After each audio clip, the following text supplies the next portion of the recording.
Assalamualaikum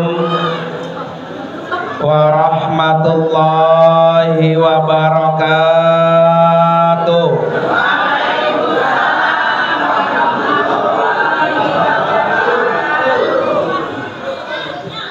Bismillahirrahmanirrahim. Alhamdulillah, wassalatu wassalamu ala rasulillah, wala haula wala quwata illa billah, amma ba'du. Qala rabbi shrah li sadri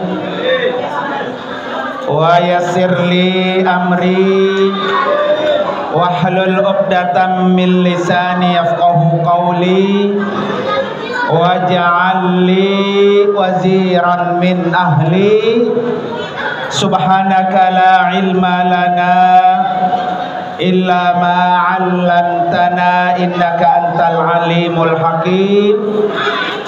Sadaqallahul azim.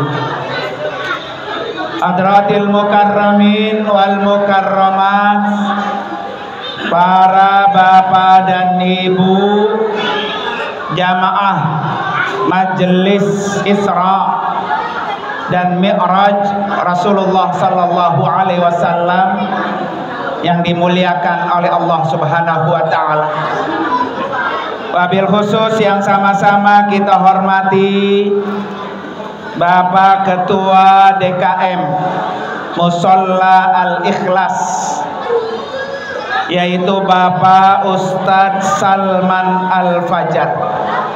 Kita doakan, Bu, biar Allah kasih panjang umur, sehat walafiat, diberikan kekuatan, semangat di dalam memakmurkan rumah Allah ini.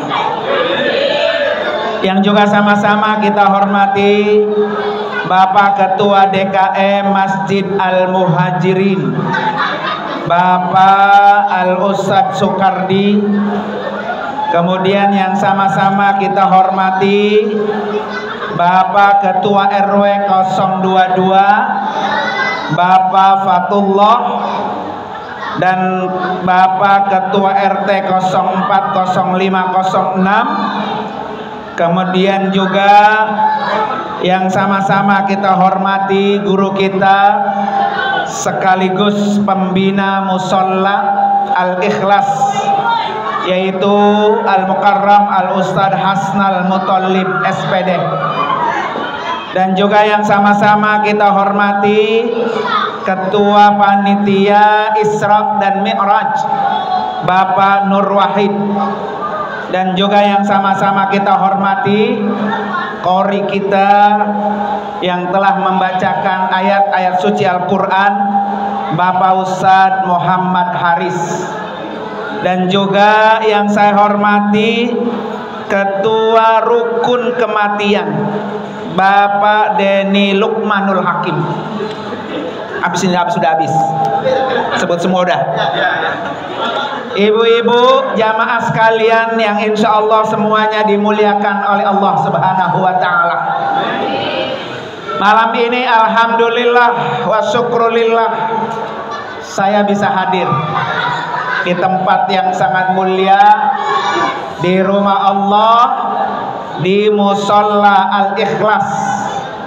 Mudah-mudahan Isra Mi'raj tahun depan musholla ini udah sempurna. Ya, amin ya rabbal. Para bapak dan ibu hadirin dan hadirat sekalian, memperingati Isra wal Mi'raj tidak lepas membicarakan tentang Rasulullah, manusia yang paling sempurna, manusia yang tidak pernah salah, manusia yang tidak pernah berdosa, manusia yang dicintai oleh kawan dan dikagumi oleh lawan. manusia yang punya lapang dada. Ya, Rasulullah orang yang paling lapang dadanya, karena nggak pernah benci sama orang, nggak pernah kesel, nggak pernah balas dendam. Itulah Rasulullah. Rasulullah adalah orang yang paling dermawan. Dalam satu riwayat disebutkan ajwadun nas, manusia yang paling dermawan Nabi. Ya, mudah-mudahan malam ini nih. Tadi kalau kata Pak RW, pulang ada yang dibawa. Ada oleh-oleh Isra dan Mi'raj. Oleh-oleh perubahan akhlak kita, perubahan dari yang buruk menjadi lebih baik, insya Allah. Belum panjang lebar, mari sama-sama kita bertasbih bersama ya. Subhanallah, alhamdulillah, wa la ilaha illallah. Semangat. Wallahu akbar, wa la haula wa la quwwata illa.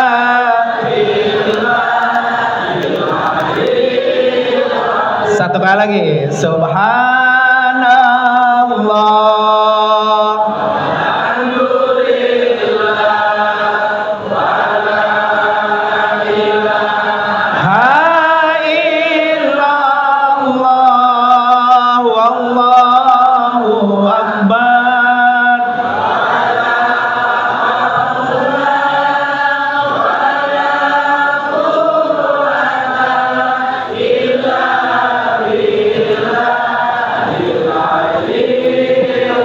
Biar ganjil. Satu kali lagi. Subhanallah, alhamdulillah, wa la ilaha illallah,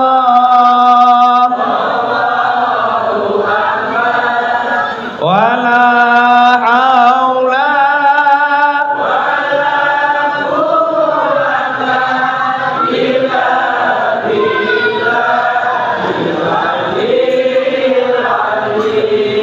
Masya Allah. Kalau dari tasbihnya ini udah kompak banget ini. Mudah-mudahan selalu kompak. Ya. Para bapak dan ibu, hadirin dan hadirat sekalian, Isra Mi'raj itu ayatnya jelas. Tadi udah dibacain oleh Ustaz Haris. Subhanalladzi, diawali dengan kata tasbih. Ya. Kenapa harus bertasbih, Pak? Karena peristiwa Isra dan Mi'raj, peristiwa yang sangat mengagumkan, sangat menakjubkan. Jadi kalau kita melihat sesuatu yang mengagumkan, maka ucapkan apa? Subhanallah. Bertasbih. Yang kedua, tasbih itu bacaannya para malaikat dan para nabi. Jadi malaikat-malaikat Allah di Baitul Ma'mur, di langit yang ketujuh, selalu tawaf 24 jam bacaannya yang tadi Bapak Ibu baca. Ketiga, tasbih itu bacaan yang Allah paling suka. Ingat nih ya, tasbih bacaan yang Allah paling apa? Suka.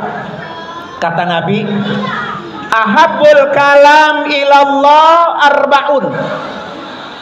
Ucapan yang paling Allah suka itu ada 4. Subhanallah, walhamdulillah, wala ilaha illallah, wallahu akbar. Artinya apa, ibu-ibu sekalian? Kalau kita membiasakan mulut kita biasa membaca apa yang Allah suka, apa yang kita minta pasti Allah berikan. Makanya Bapak Ibu nih, kalau hidupnya susah, hidupnya gelap, ya, nyari kerjaan gelap, anak bini gelap, pokoknya sesuatu yang susah, saya kasih satu amalan. Saya nggak tahu nih kalau di musola ini nih, kalau di ujung harapan ini ajaran Ken Nur Ali, ajaran Ken Nur Ali. Mudah-mudahan sini Ustaz Hasanal ya diterapin ya. Kalau habis azan subuh kan sholat sunat subuh, sunat fajar ya, 2 rakaat. Apa yang di sini dibaca? Itu adalah wiridnya Ken Nur Ali. Ya Hayyu ya Qayyum la ilaha illa anta ya Hayyu ya Qayyum la ilaha. Berapa kali Bu? 40. Nanti yang ke-10-nya la ilaha illa anta subhanaka inni kuntu minat 10 kali. Bapak Ibu tahu itu doanya siapa? Doanya siapa Bu? Doanya Nabi Yunus. Ketika Nabi Yunus dicaplok ikan, dimakan ikan, Nabi Yunus mengalami 3 kegelapan. Gelapnya dalam perut ikan, gelapnya dalam lautan, gelapnya malam. Setiap saat selama Nabi Yunus di dalam perut ikan, doanya tasbih ini, la ilaha illa anta subhanaka inni kuntu minat. Panas, perut ikan panas, langsung meluncur ke atas, ditumpahkan itu Nabi Yunus. Pelajarannya apa Bapak Ibu sekalian? Kalau kita punya masalah lebih besar dari masalahnya Nabi Yunus, baca wirid ini. Pasti semua punya masalah. Pasti nggak Bu? Pasti. Masalah anak, masalah rumah tangga, masalah ekonomi, masalah tetangga kagak akur. Ya. Kalau punya masalah lebih besar masalahnya dari masalah Nabi Yunus, maka baca wirid yang dibaca oleh guru kita Al-Maghfurlah pakai jemaah. Bahkan Bu, bahkan nih Ibu, kenal putri Rasulullah? Kenal Bu? Siapa Bu? Fatimah. Suaminya siapa? Ali. Fatimah ngeluh datang ke Nabi, ya Rasulullah, suami saya miskin, ya, tapi ahli ibadah. Ampe ngadonin roti nggak mampu. Iya, kata Nabi apa pesan sama putrinya? Fatimah, sebelum tidur, pengantar tidur, baca tasbih subhanallah walhamdulillah wala ilaha illallah wallahu. Tuh ya bapak-bapak ibu-ibu tuh jadi wirid tuh sebelum tidur atau pengantar tidur, baca sebanyak-banyaknya, karena dengan tasbih yang kamu baca itu akan menenangkan hati kamu. Kita ini Bu punya masalah dengan orang lain karena hati kita nggak tenang. Ayo diceritain tuh Pak RW, gara-gara beda pilihan hatinya gerutu baik. Betul Bu? Ya kan?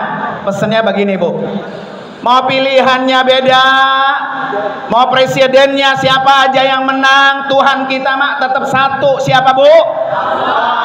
Ngapain harus kesel-kesel? Tuhan kita tetap satu.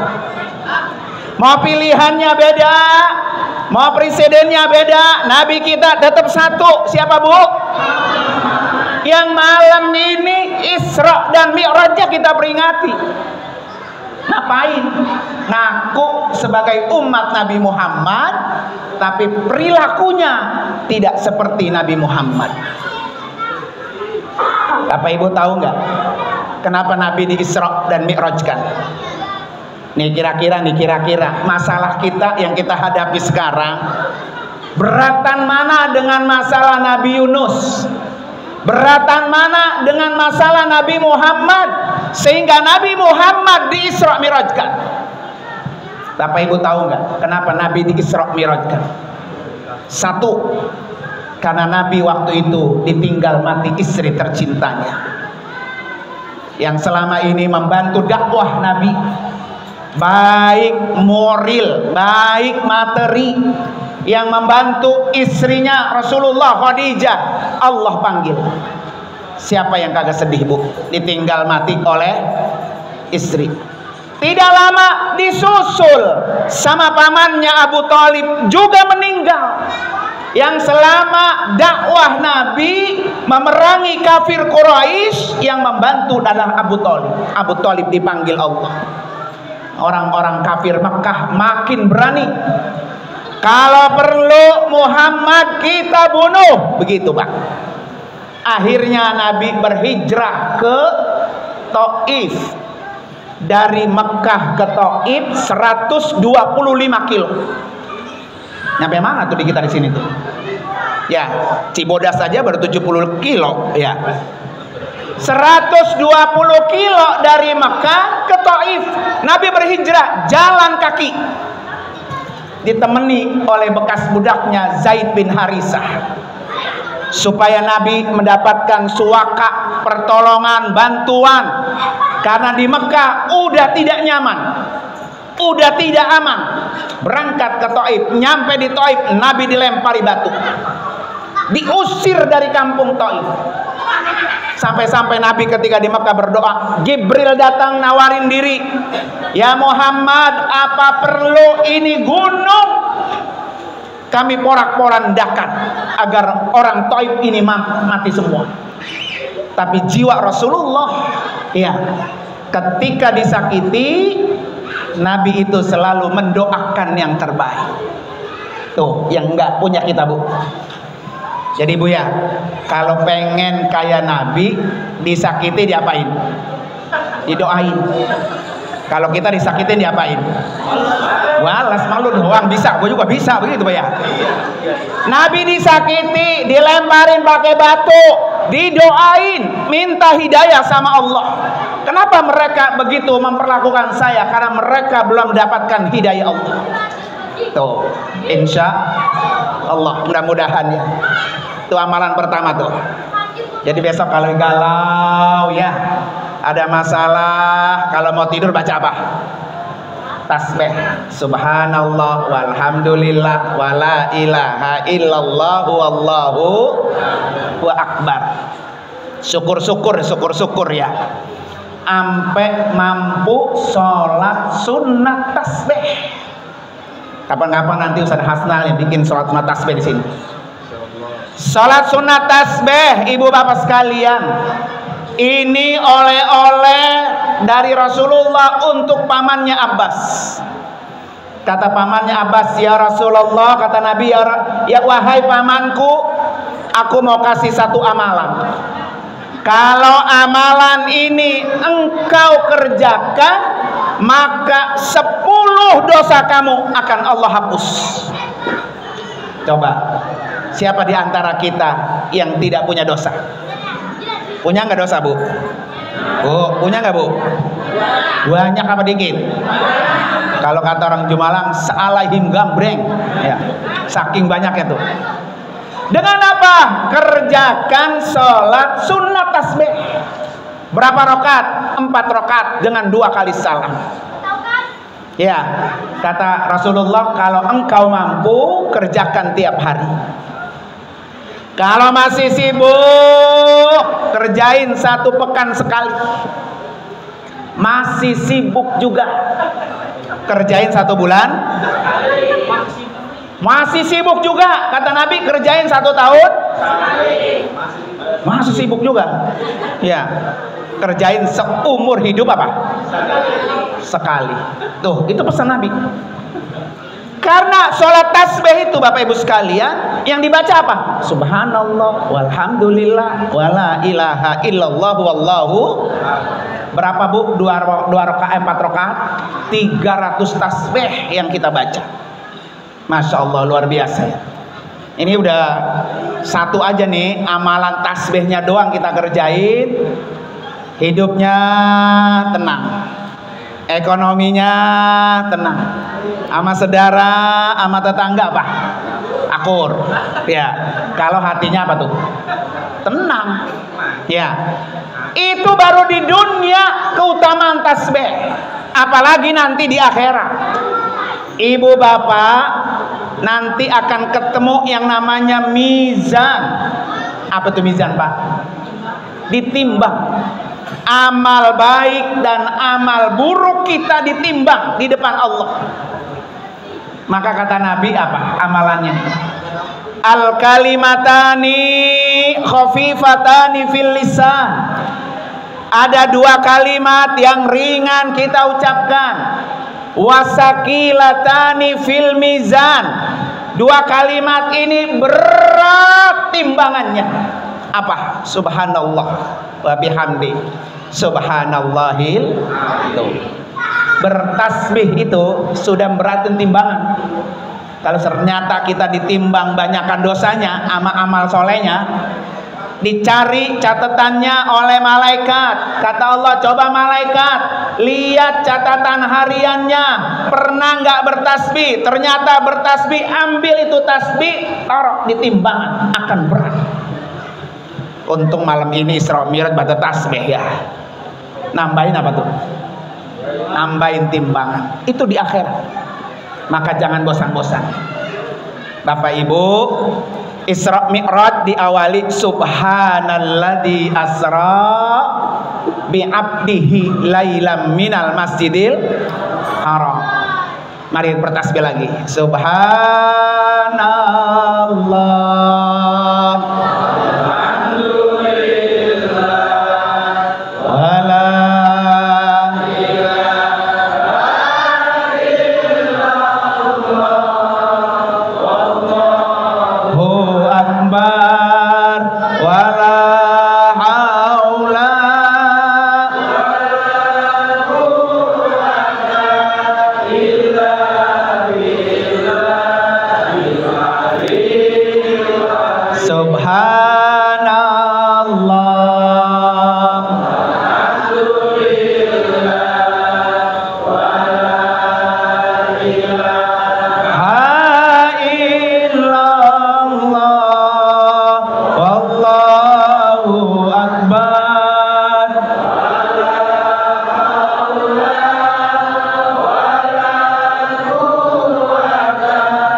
mudah-mudahan ya tasbih yang kita baca ini bisa kita amali dengan peringatan Isra dan poin yang kedua.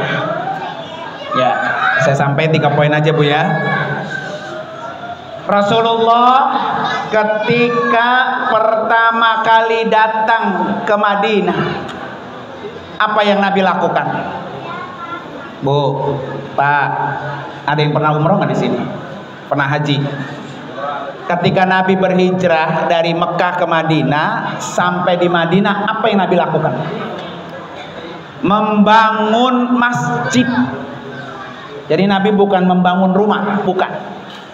Nyampe berhijrah, yang dibangun Nabi masjid. Ibu bapaknya kan berhijrah nih, makanya masjidnya namanya Muhajirin. Ya, karena orang-orang apa? Orang pendatang, hijrah. Yang pertama kali Nabi bangun ketika Nabi datang ke Madinah, masjid.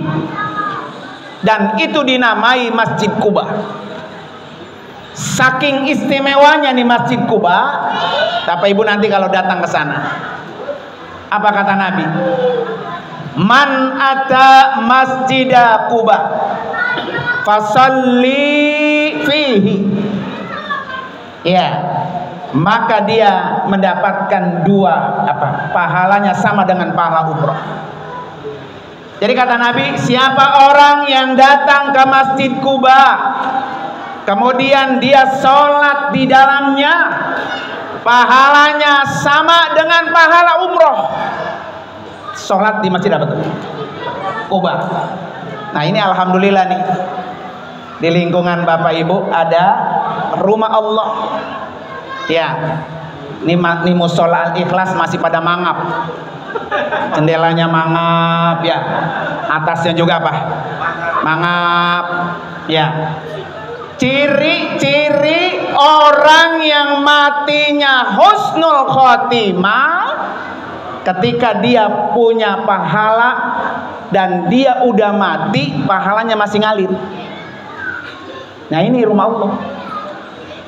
Apa aja yang disumbang buat rumah Allah, yang wakaf, yang menyumbang, yang menjariahkan, orangnya sudah mati, pahalanya terus. Maka jangan berkiah-kiah. Kenapa kiah-kiah, Bu? Jangan mengandalkan kita punya duit, keluarkan duitnya untuk rumah Allah. Kita punya tenaga, keluarkan tenaga kita untuk rumah Allah. Siapa yang membangun rumah Allah, maka Allah bangunkan rumah di dalam surga. Ya, makanya berebut nih. Ya, kita kan nggak tahu kapan kita mati. Hari ini kita bisa duduk bareng, tapi belum tentu besok. Pulang tidur kagak bangun lagi, malaikat Israel udah apa? Udah nyamperin. Belum ada nilai pahala kita yang mengalir. Dan ini mengalir terus sampai rumah Allah ini digunakan. Nggak akan pernah ada yang nilainya sia-sia.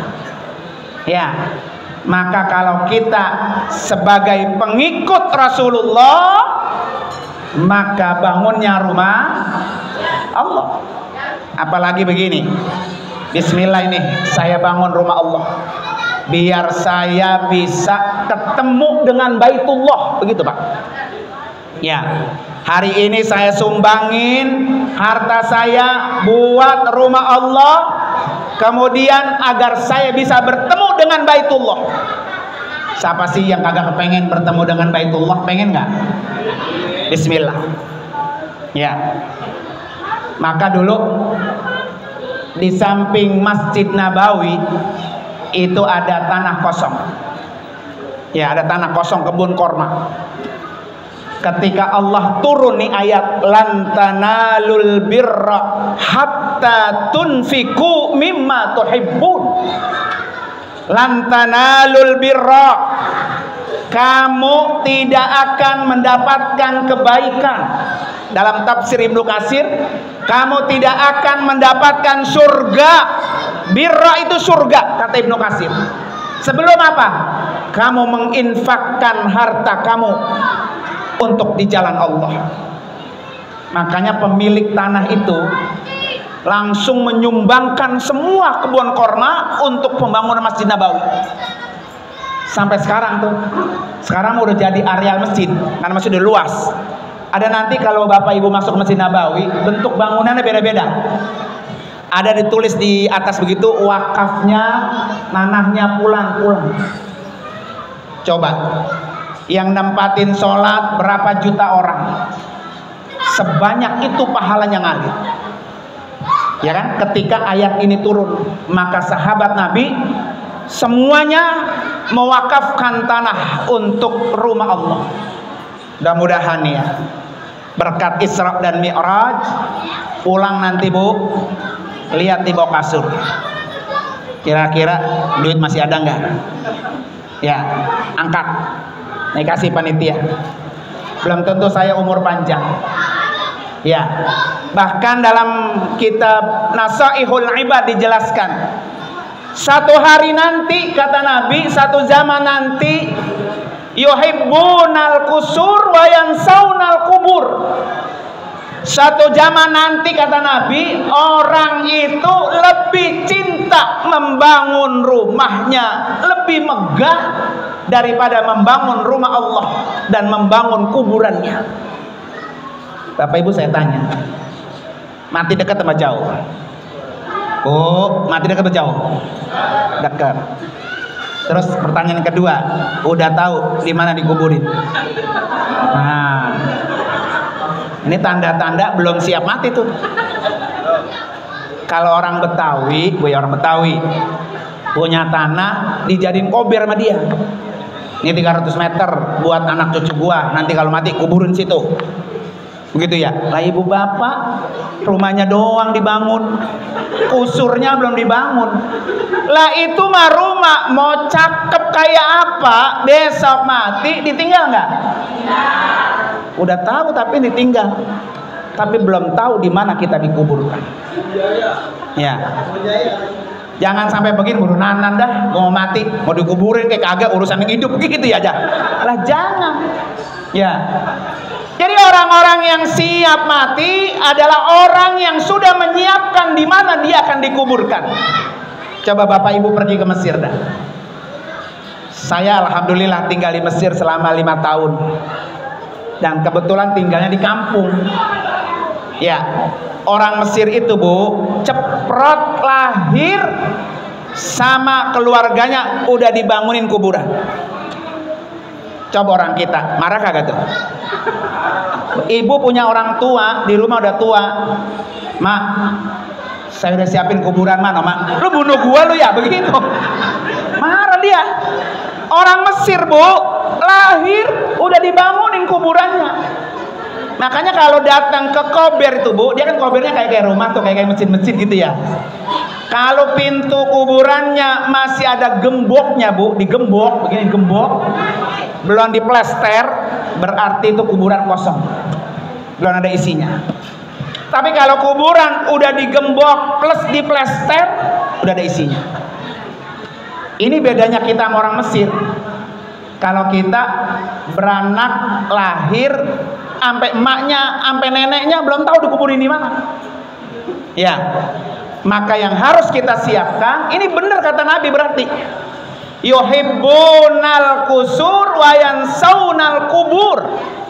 Nanti satu zaman umatku itu cinta mempermegah rumah-rumah mereka, tapi mereka lupa terhadap kuburan-kuburan mereka. Ya Bu ya. Maka bismillah, ntar pulang lihat lagi duit di bawah kasur, beli apa tuh? Kuburan. Besok kalau mati kita jangan sampai nyusahin orang yang hidup. Kan banyak Bu, mau ditahlilin harus ngeluarin apa? Duit. Kagak ditahlilin apa kata orang. Ya, makanya kita mumpung masih dikasih hidup oleh Allah, jatain nih, mah ini duit khusus nanti kalau saya mati. Jangan sampai istri kita tinggal mati, kelapak kemana nyari duit ini ya? Buat biaya apa tuh? Biaya kemandiin, biaya nguburin, kagak punya duit. Maka nyelenginlah buat dimana kita kembali kemana? Ke hadapan Allah Subhanahu wa ta'ala. Salah satu yang memudahkan kita biar kita mati, sodakohnya, pahalanya ngalir terus. Nih, ini Allah kasih tuh, ibu bapak tuh. Kira-kira malu gak? Musolanya masih pada ompong, ya rumahnya megah-megah Bu ya. Nah ini yang dibawa ke tempat mati nih, dibawa mati nih ini. Nah itu rumahnya yang diapain? Ditinggal. Kendaraannya bagus, rumahnya bagus, rumah Allah yang dibawa mati masih pada ompong. Ya, bismillah besok keluarin. Ya, keluarin. Bu. Nih kata Imam Syafi'i begini. Kalau orang dulu kan kenal sumur ya.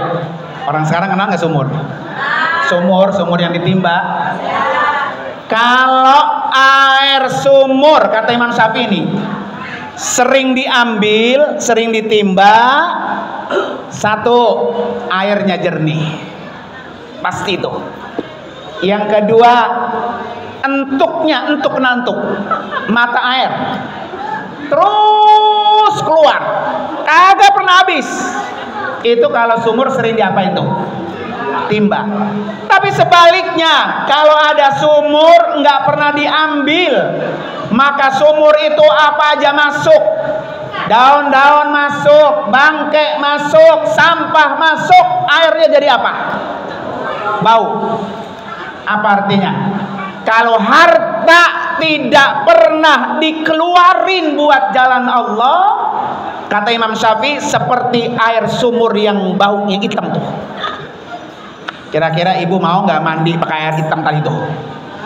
Ya, maka harta yang kita punya kalau tidak dikeluarin seperti air sumur yang apa tuh? Yang hitam. Dia jadi penyakit.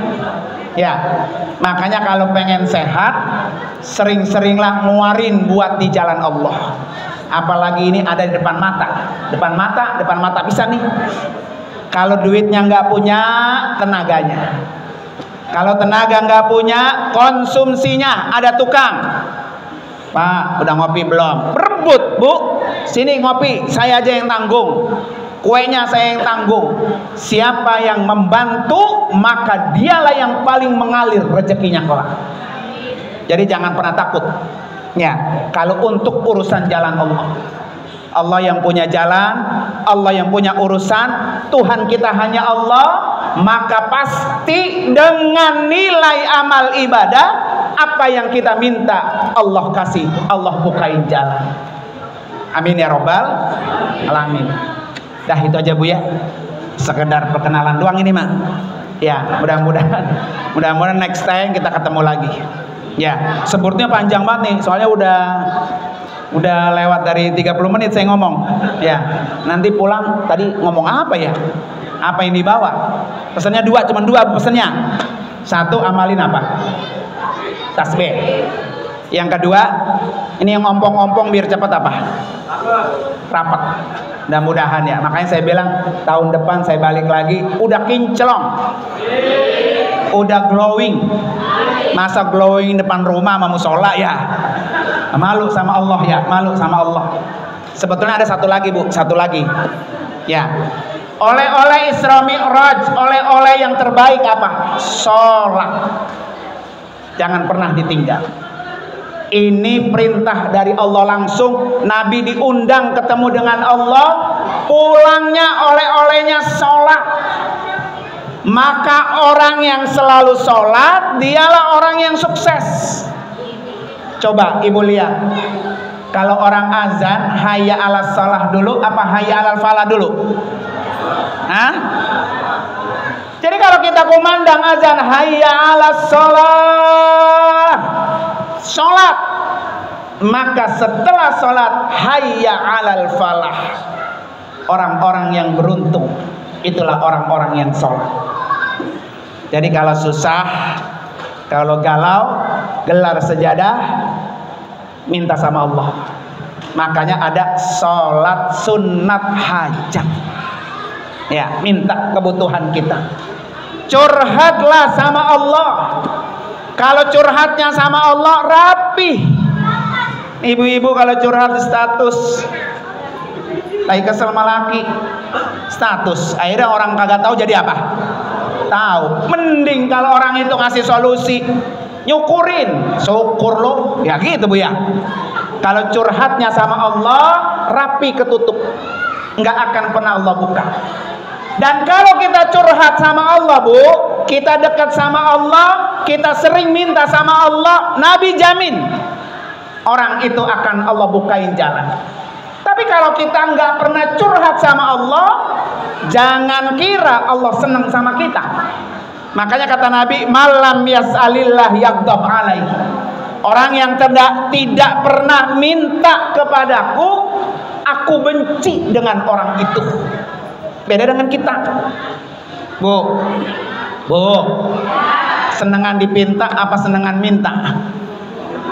Kalau Allah Bu, Allah senangnya dipinta. Semakin sering kita minta sama Allah, maka Allah semakin senang sama kita. Tapi kalau kita semakin sering dipinta, gedeg sama orang itu.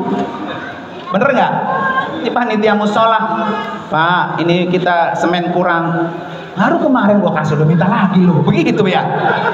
Ya, itu bedanya manusia dengan Allah.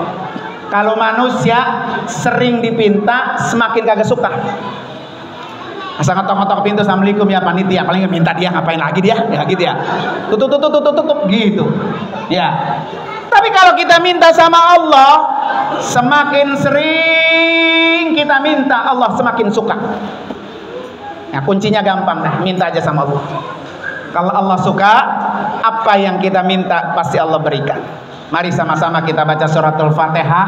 Mudah-mudahan kita dikasih panjang umur, sehat walafiat, rezekinya banyak, anaknya soleh dan soleha, cepet ke Mekah dan ke Madinah. Ala hadini al-Fatihah. A'udzubillahi minasyaitonir rajim. Bismillahirrahmanirrahim. Alhamdulillahirabbil alamin, arrahmanir rahim, maliki yaumiddin. Iyyaka na'budu wa iyyaka nasta'in. Ihdinas siratal mustaqim, siratal ladzina an'amta 'alaihim ghairil maghdubi 'alaihim waladdallin. Amin. Bapak Ibu sekalian, mohon doanya Bu. Ya, saya lagi pengen ngajak Ustadz Hasanul Muthalib umroh bareng. Kebetulan saya punya program umroh plus 2 bulan sekali. Ini baru pulang hari Kamis lalu. Pengennya Ramadan mau berangkat. Tapi saya sudah buka paket umroh nanti di akhir Juli. Murah tuh Bu. 31 juta all in 11 hari. Seragam, tur ke Taif tuh tadi, Taif tuh. Jadi kalau hari ini tadi saya ceritain tentang Taif ya. Nanti Bapak Ibu kalau umroh sama saya ajak. Dan saya pengen ngajak Ustadz Hasanah. Doain ya. Biar lancar, biar orang wahana. Udah berapa kakak tadi kata di sini? 1000 ya? 1000 kakak, 100. Gak usah banyak-banyak, sebes aja yang berangkat ya. Beres, Hasanah keangkat dah. Ya Bu ya. Mau langsung bayar kontan boleh. Mau cicil boleh. Mau nabung boleh. Ya. Mau nabung boleh. Yang penting begini. Sebelum kita tutup mata, sebelum kita dijemput oleh malaikat Israel, target kita udah duduk di depan Ka'bah, sholat di depan rumah Allah, sudah ketemu dengan Nabi Muhammad, berziarah ke kuburannya dan ke rumahnya. Itu target kita tuh, sebagai seorang muslim. Tenang dah. Jonjon, kenal Jonjon Bu? Tenang kalau kita sudah kembali, sudah ketemu Ka'bah, sudah ketemu Rasulullah. Mari baca Fatihah. Mudah-mudahan dengan Fatihah ini Allah undang saya untuk jadi tamumu. Ala hadini al-Fatihah. A'udzubillahi minasyaitonir rajim. Bismillahirrahmanirrahim. Alhamdulillahirabbil alamin, arrahmanir rahim, maliki yaumiddin. Iyyaka na'budu wa iyyaka nasta'in. Ihdinas siratal mustaqim, siratal ladzina an'amta 'alaihim ghairil maghdubi 'alaihim waladdallin. Amin. Terima kasih Bapak Ibu sekalian, dan mohon maaf gampang Bu kalau ketemu saya mak.